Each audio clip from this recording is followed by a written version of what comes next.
जौनपुरिया की नामांकन रैली में मेहता जुटाएंगे भीड़। टोंक सवाई माधोपुर लोकसभा सीट को मजबूत बनाने के लिए कार्यकर्ता मीटिंग का आयोजन। गिले शिकवे भुलाकर सुखबीर सिंह जौनपुरिया को दिलाया भरोसा। पूरे टोंक भाजपा संगठन पर मेहता शक्ति दिखने लगी। टोंक भाजपा को जिलाध्यक्ष के रूप में मिला शक्तिशाली नेता। टोंक का एक किंग अजीत सिंह के नारे में फेमस है। मेहता ने कहा कि टोंक सवाई माधोपुर लोकसभा सीट पर कमल का फूल खिलेगा। इसी के साथ भाजपा प्रत्याशी जौनपुरिया का आया बड़ा बयान। कहा कि कांग्रेस प्रत्याशी चुनाव लड़ने में चमक रहे हैं।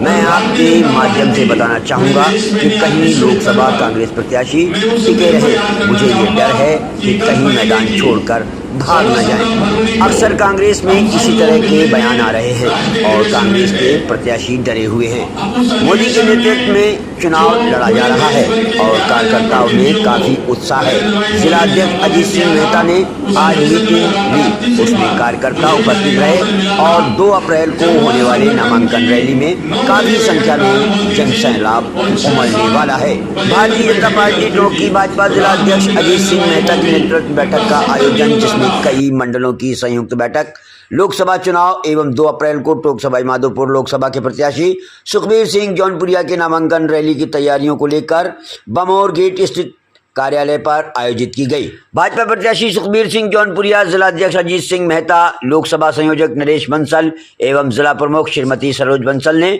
दीप प्रज्वलन के साथ किया गया। कार्यक्रम की शुरुआत करते हुए मंडल अध्यक्ष शैलेंद्र जैन एवं राजेश शर्मा की कार्यकारिणी द्वारा सभी का स्वागत किया गया। कार्यक्रम में लोकसभा संयोजक नरेश बंसल ने अब की बार 400 पार के संकल्प को पूरा करने के लिए सभी उपस्थित कार्यकर्ताओं से आह्वान किया। साथ ही केंद्रीय नेतृत्व का आभार प्रकट किया कि मोदी ने भरोसा जताते हुए सुखबीर सिंह जौनपुरिया को तीसरी बार टिकट देकर चुनाव मैदान में आने का मौका दिया है। बंसल ने बताया कि इस लोकसभा क्षेत्र में 2047 बूथ, 229 शक्ति केंद्र, 42 मंडल की संरचना है जो जीत के लिए काम करेगी। 2 अप्रैल को नामांकन रैली में अधिक से अधिक संख्या में लोग आए, इस पर कार्यकर्ताओं से अपील की गई। इसके लिए तैयारियों में जुट जाने को कहा। इसके पश्चात भाजपा के पूर्व जिलाध्यक्ष गणेश माहुर ने कार्यकर्ताओं को संबोधित करते हुए मेरा बूथ सबसे मजबूत का प्रण कर कार्य करने पर बल देते हुए कहा कि कोई भी राजनीतिक दल कार्यकर्ताओं के बल पर ही मजबूत बनता है। माहुर ने कहा कि हर बूथ से कम 10 कार्यकर्ता इस रैली में पहुंचे, ये सुनिश्चित किया जाना चाहिए। हम बैठक कर रहे हैं आज यहाँ भी शहर के अंदर में दोनों मंडलों में आज बैठक हुई है। बैठक में कार्यकर्ताओं को सबको जिम्मेदारी दी जा रही है। माननीय जिलाध्यक्ष महोदय ने सबको बताया है कि 2 तारीख के लिए हम कितने गेट लगाएंगे, क्या क्या तैयारी करेंगे। तो तैयारी को लेकर चर्चा की है।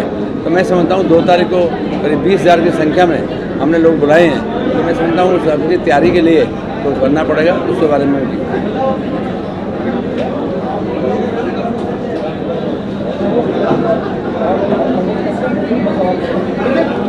2 तारीख को नामांकन होने वाला है।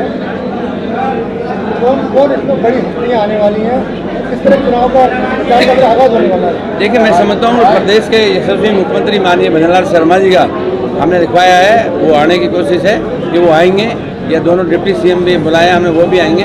केंद्रीय नेतृत्व में हमने बात की है कि माननीय कोई न कोई हमारे बीच में आए। तो मैं समझता हूँ जो भी अवेलेबल होगा, क्योंकि ये है कि कोटपुतली के अंदर में माननीय प्रधानमंत्री की रैली है, उसके नेते ऐसा हो सकता है, आगे पीछे हो सकता है, नहीं तो नेतृत्व आएगा। तो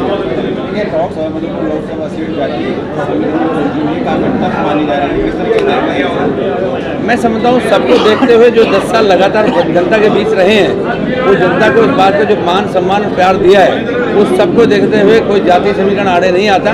मैं समझता हूँ जनता का सबका आज कोई जाति बीच में नहीं आ रही। सिर्फ और सिर्फ सबको लक्ष्य एक है कि मैं मोदी के साथ जुड़ना चाहता हूँ और देश के प्रधानमंत्री के प्रति एक आम गरीब आदमी का भी मन बजा हुआ है। तो मैं समझता हूँ जाति आड़े नहीं आएंगी। सबसे बड़ी बात है, हर आदमी मोदी को वोट देना चाहता है।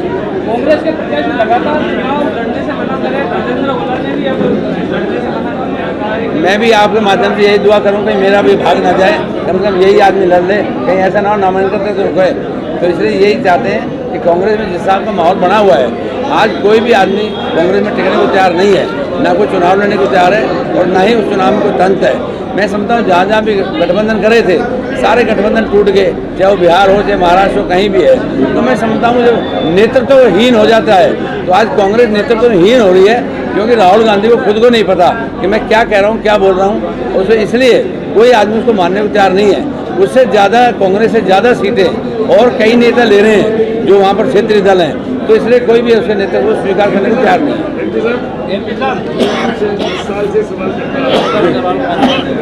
तीसरी बार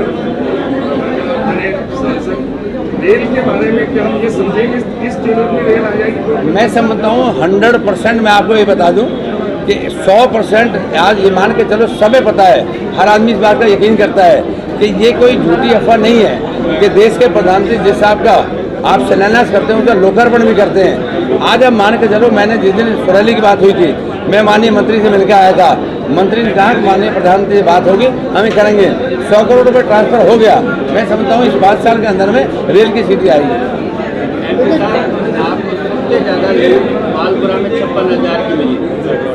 अभी आपकी भी पार्टी में क्या है, परसों में दिन आपके साथ वहाँ पर 2 के नारे तो कैसे मैनेज करते हैं? देखिए, पत्रकारों को कहने का काम है, लिखने का काम है। गो बैक का नारे का अगर एक भी कहीं दिखा दे तो मैं आपको मान लूँ, एक बात होगी।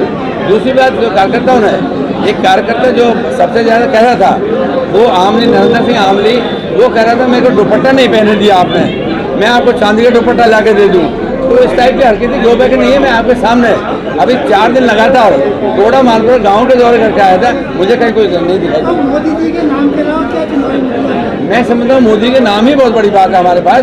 आज इतना खाली मोदी के नाम नहीं है, मोदी काम है, और मोदी के नेतृत्व में एक एक काम जो धरातल पे है आज वो होते दिखाई दे रहे, उसी के पीछे नाम। टोंक शहर के दोनों मंडलों की संयुक्त बैठक आज आयोजित की गई है कि टोंक में नामांकन होता है, इसलिए टोंक के मंडलों की ज़्यादा जिम्मेदारी बनती है कि टोंक में पूरे लोकसभा कार्यकर्ता उस दिन नामांकन रैली में आने वाला है। तो टोंक के 8 विधानसभा कार्यकर्ताओं का स्वागत, अभिनंदन, स्वागतदार, पुष्प वर्षा, इसलिए कार्यक्रम को भव्य कैसे बनाया जाए इसके लेकर एक बैठक की तैयारी बैठक थी। और निश्चित है कि कार्यकर्ताओं का जोश, उससे लगता है कि 2 तारीख का नामांकन की रैली का जो 20,000 की संख्या का लक्ष्य लिया है उससे भी आगे ज़्यादा बड़ी संख्या में कार्यकर्ता यहाँ पर आने वाले हैं। कितने जीत का मार्जिन लेकर चल रहे हैं? तो ये तो तय है कि जीत तो हमारी है, और ये भी तय है कि पिछली बार के अंतर से बड़े अंतर से हम जीतने जा रहे हैं। क्योंकि मेरा भी इस बार जिलाध्यक्ष बनने के बाद 12-13 मंडलों में जाने का मुझे अवसर मिला है। कार्यकर्ताओं का जोश, कार्यकर्ताओं की ऊर्जा से लगता है कि निश्चित कार्यकर्ताओं में माननीय मोदी जी की जो गारंटी की बात है उस गारंटी पे विश्वास है, भरोसा है। जनता तैयार बैठी है इस कांग्रेस के कुशासन जिसको जनता ने नकार दिया है, जिसका कोई विजन नहीं है, जिसके नेता टिकट वापस लौटा रहे हैं, जिनके लोग मजबूरी में चुनाव लड़ रहे हैं, उस कांग्रेस की डूबती हुई कांग्रेस को निश्चित राजस्थान की जनता जवाब देने की तैयारी है। 25 की 25 लोकसभा सीटें भारतीय जनता पार्टी जीतने की तैयारी। देखिए, ऐसा माना जा रहा है कि सेकंड पायलट लोकसभा क्षेत्र के अंदर आप टोंक की प्रतिष्ठा बता रहे हैं, अब ये भगवान तय करेगा, लेकिन तय है कि टोंक साहिबजादा लोकसभा की सीट पे कमल खिलेगा और पिछले अंतर से बड़े अंतर से खिलेगा। नहीं, बिल्कुल नहीं मानते। हमारे यहाँ व्यक्ति चुनौती नहीं है। हम 10 साल के हमने जो गरीब कल्याण को लेकर 25 करोड़ लोगों को, जनता को गरीबी की रेखा से बाहर लाए, हमारी 11वीं अर्थव्यवस्था को 5वीं अर्थव्यवस्था पे लाए, आम आदमी के जीवन में हमने खुशी लाने का काम करा है। मकान दिया है, शौचालय दिया है, गैस का सिलेंडर दिया है, जनधन खाते खोले हैं, मेडिकल कार्ड दिया है, हर घर में नल दिया है। मोदी जी की योजना हर घर के अंदर है। भाई, कार्यकर्ता हमसे उत्साहित है। मोदी जी के नाम पे ये चुनाव लड़ा जा रहा है, मोदी जी के नाम पर वोट होगा, और 2047 का जो लक्ष्य मोदी जी ने लिया है, विश्व गुरु भारत बने, हर आम आदमी का जीवन स्तर ऊपर उठे, पंडित दीनदयाल उपाध्याय के सपने को साकार करने का समय निश्चित अब आ चुका है।